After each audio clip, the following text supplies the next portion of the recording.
the main reason that you do not have the life that you want is because of your phone. I don't need to lecture anyone my age on the dangers of social media, how poisonous and toxic it is for yourself and for society, but it's a lot more nuanced than just deleting the apps.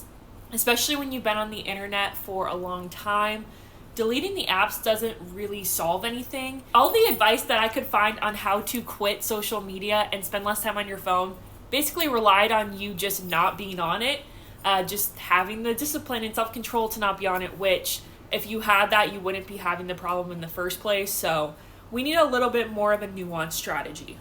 I've been addicted to social media for 12 years now, and here's how my screen time has gone from 12 hours a day last year to now less than 2 hours a day.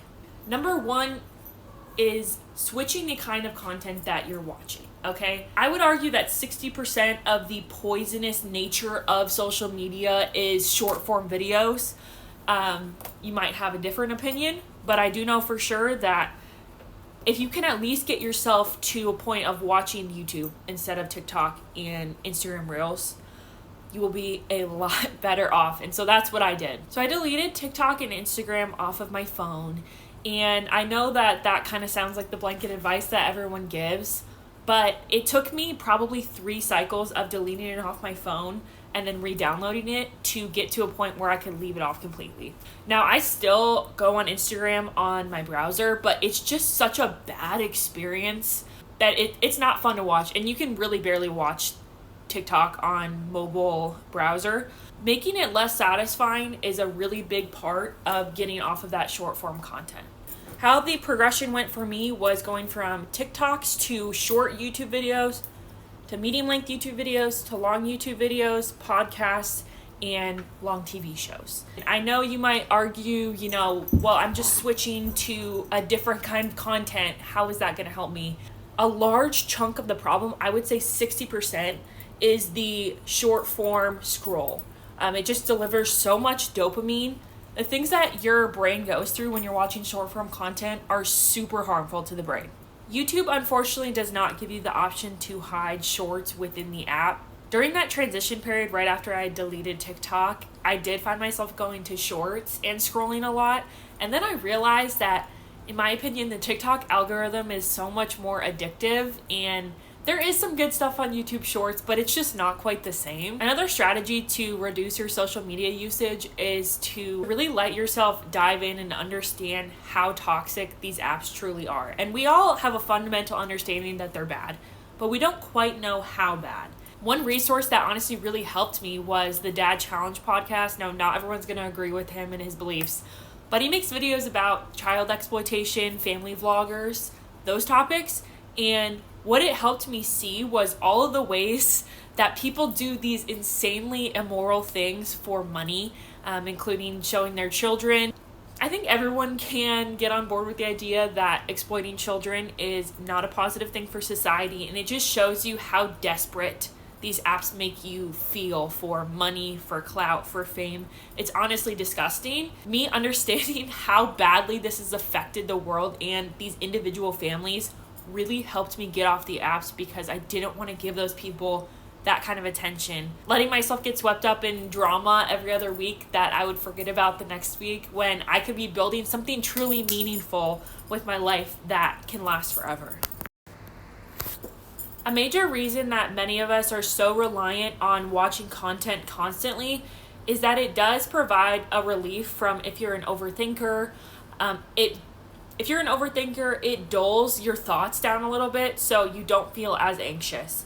And podcasts and long YouTube videos do a really good job of being that background audio for you to think about, while also having the added benefit of teaching you something about yourself, your health, finding ways to improve your life or learning things. And podcasts are a really good progression to get yourself to.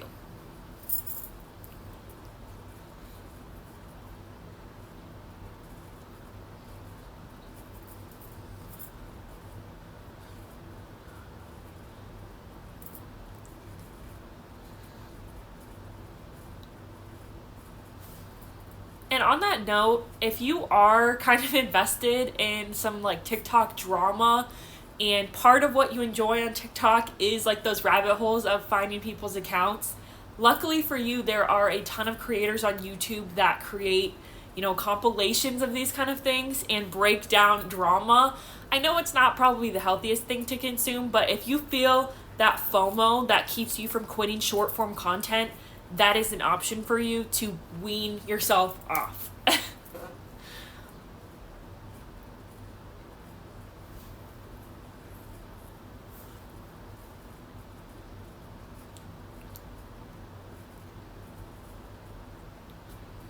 Another really important thing is if you are struggling with your mental health, to see mental health professionals, start therapy. Those kind of things can really help you reevaluate your relationship with screens.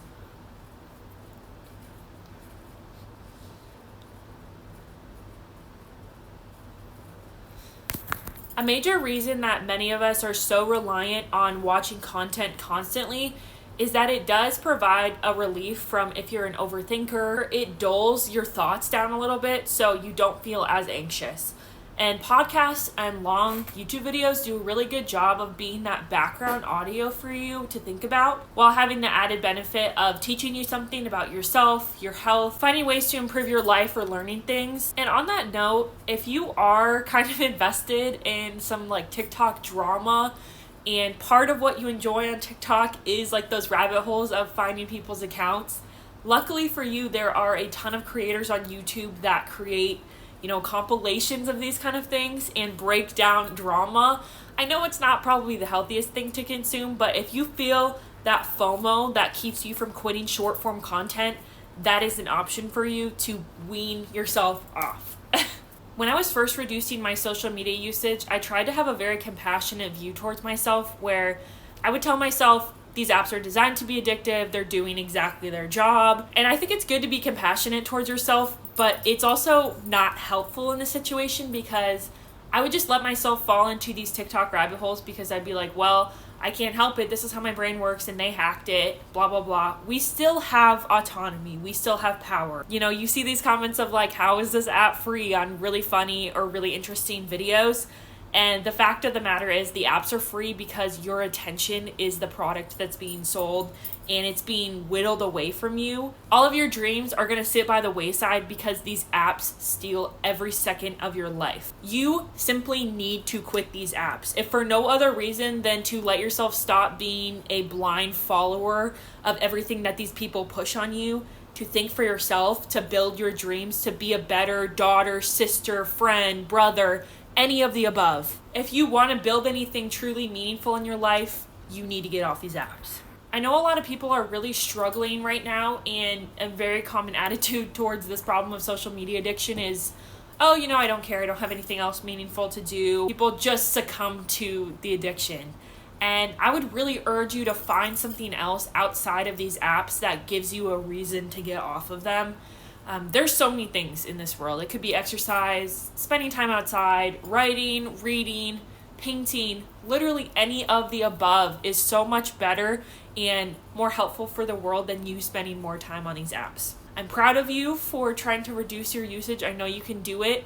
I went from 12 to 2 hours as someone who is severely addicted. And if you need any help, let me know and I'll do my best to give you a hand. Bye, guys.